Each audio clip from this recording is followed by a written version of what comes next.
Presidenti Trump kishte paraqitur një plan prej 15 pikësh, ndërsa ishin kundër përgjigjet iranianët me planin e tyre prej 6 pikësh.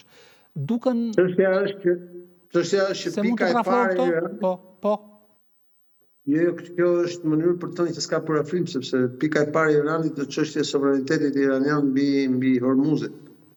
Gjë që do të rrëzonte edhe rregullat aktuale të sigurisë ndërkombëtare dhe të ligjit ndërkombëtar për lundrimin. Por këtu problemi është që lufta nuk e filloi Irani, kështu që Irani tani ka gjithë të drejtën të thotë që unë kam kushtet e mia, ndërkohë që kushtet e juaja nuk i pranoj dhe jam i gatshëm të vazhdoj luftën. Pra këtu është problemi. Sa interes, kush po është një lloj pokeri, pra kush po bën blef më të madh, kush po luan ka letra nën tavolinë pa luajtur. Dhe unë mendoj që jemi shumë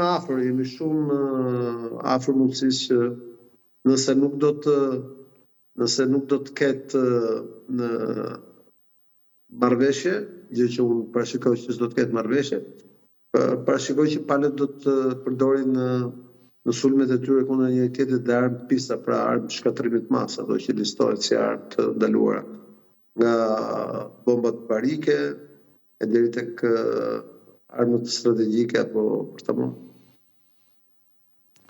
Ishte edhe nga përtej kushtit të Hormuzit, iranianët vendosën një kusht tjetër interesant për tërheqjen e ushtrisë amerikane nga bazat e tyre në vendet e Xhirit. Dhe një tjetër kusht ishte që të dëmshpërblehen deri në dëmin e fundit të cilën amerikanët dhe izraelitët e kishin bërë brenda Iranit. Janë kushte të cilat faktikisht nuk mund të plotësohen, apo jo? Që të plotësohen këto kushte duhet të ketë në mënyrë të hapur një fitues dhe një humbës. Këto janë kushte për të thënë që unë s'dua marrëveshje.